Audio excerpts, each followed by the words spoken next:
Bonjour à tous et bienvenue dans cette nouvelle vidéo de Quantique Laravel. Alors notre système il est fonctionnel mais il y a encore quelques petites choses qui sont à améliorer. Donc par exemple si on clique ici pour ouvrir et que je laisse ma question est 3 petits points, j'obtiens bien sur Mattermost en temps réel New Conversation et ma conversation est 3 petits points. Et je peux également répondre avec /response, ma réponse est 3 petits points. Donc on voit qu'il y a deux problèmes. Le premier c'est que là, il y a ma réponse est qui ne s'affiche pas dans Mattermost. Ce serait bien que ça puisse s'afficher dans Mattermost.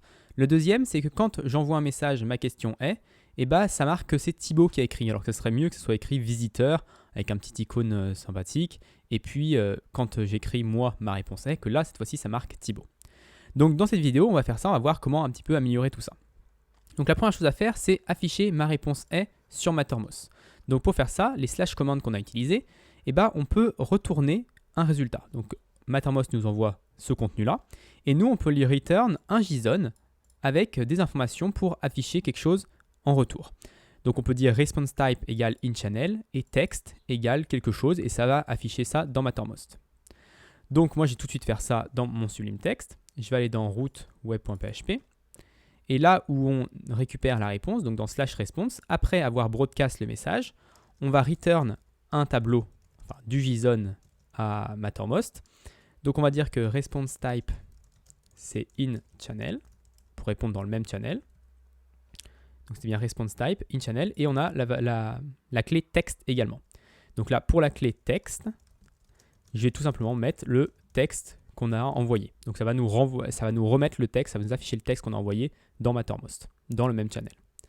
Donc une fois que ceci est fait, on peut retourner sur Mattermost et si je fais maintenant /response ma réponse est, et ben on voit que ma réponse est s'affiche ici également avec Thibaut et mon icône. Donc ça, c'est parfait. Maintenant, on va faire l'inverse, c'est-à-dire que quand lui, il tape une question, et ben j'aimerais bien que ça ne marque pas Thibaut et que ça ne marque pas l'icône de Thibaut. Heureusement, le package que j'ai créé, Mattermost PHP, permet de faire ça avec juste en mettant un username et on peut mettre même un icône. Donc ce que je vais faire, c'est que je vais aller ici et quand on écrit un nouveau message, je vais également lui passer l'username et l'icône. Donc là, je vais passer un username quand on ouvre une conversation. Je vais appeler ça visiteur. Et je vais mettre aussi un icône URL. Alors pour l'icône URL, tout ce que je vais faire, c'est que je vais récupérer par exemple logo-only.png. Je pense que voilà, ça c'est une URL que je connais, c'est le logo de Quantique. Donc très bien, ça fera l'affaire. Donc là, je vais pouvoir mettre ça dans icône URL. Et puis je vais copier ces deux lignes pour quand on crée une conversation, quand on envoie un message également, ça sera le même icône et le même username, et quand on ferme une conversation. Donc toutes les actions qui viennent du visiteur. Donc une fois que ceci est fait, je peux retourner ici et répondre par exemple à j'ai une autre question. Et là, on voit que ça n'a pas fonctionné. Alors pourquoi ça n'a pas fonctionné? Parce que Mattermost nous empêche de faire ça par défaut. Alors pourquoi il nous empêche de faire ça? Parce que ça permettrait d'usurper l'identité de quelqu'un. On pourrait mettre n'importe quel utilisateur et n'importe quelle icône et du coup on pourrait faire des systèmes de phishing avec ça. Moi, c'est pas trop une problématique que j'ai actuellement sur ce webbook, sur mes webbooks, parce qu'ils sont tous sécurisés. On peut pas, c'est pas nous qui décidons quel username on va mettre. Donc on peut pas mettre l'username Thibaut par exemple. Et puis Mattermost a également le petit badge bot juste en dessous pour montrer que c'est bien un bot et que c'est pas la vraie personne qui a écrit ce message-là. Donc pour faire ça, je vais aller dans System Console, dans Custom Integrations, et ici on a deux booléens, un pour autoriser de réécrire l'username et un pour autoriser de réécrire la photo de profil. Donc je vais enregistrer ça, revenir sur test, remettre mon truc comme ça, et donc là on voit que tout de suite d'un seul coup ça a changé. Donc on voit que j'ai marqué Thibaut et Bot qui ont maintenant des icônes, on va dire standard. Donc ça c'est l'icône des webbooks et ça c'est Thibaut puisque c'est moi qui ai créé le webbook. Donc si maintenant je réessaye, une autre question, cette fois-ci on a bien visiteur et l'icône. Par contre, si je réponds,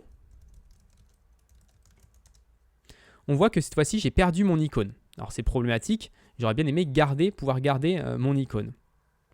Il s'avère qu'on peut utiliser également la clé, c'est pas documenté, c'est un peu dommage, mais ici on peut également utiliser la clé icon_URL pour mettre un icône spécifique. Et donc pour faire ça, je vais récupérer cette image-là, hop, qui est l'image de Thibaut, et je vais la mettre ici dans icône URL. et normalement ça devrait m'envoyer l'icône URL. Alors vous me direz, ça c'est un peu spécifique parce que si c'est pas moi qui réponds ou si cet identifiant doit changer, en fait ce qui va bien c'est que quand on ouvre, si j'ouvre mon laravel.log, ici on voit ce que nous envoie Mattermost, et dans ce qu'il nous envoie il y a le user ID qui correspond exactement à ce que j'ai mis dans l'URL.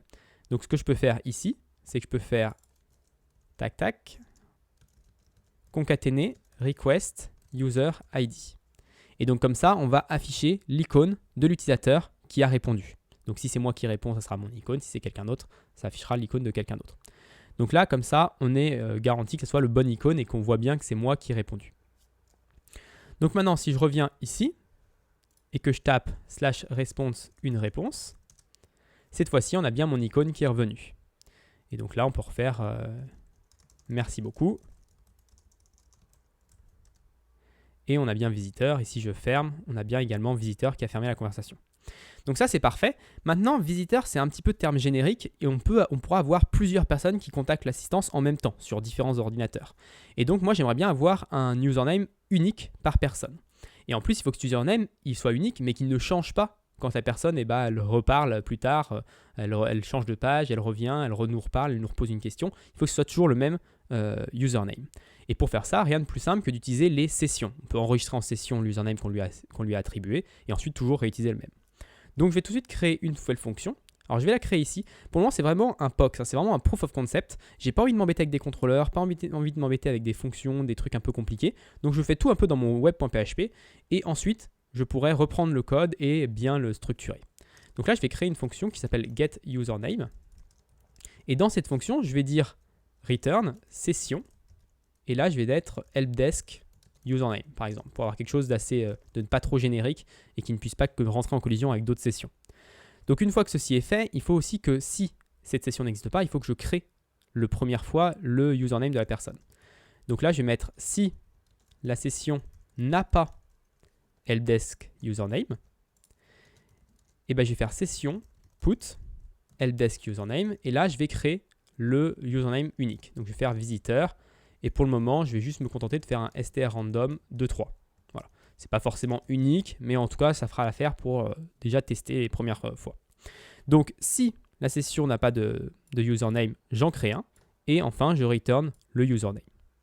Maintenant, il ne me reste plus qu'à utiliser ce nouveau truc. Donc, à la place de visiteur ici, de visiteur ici et de visiteur ici, je vais faire juste get username.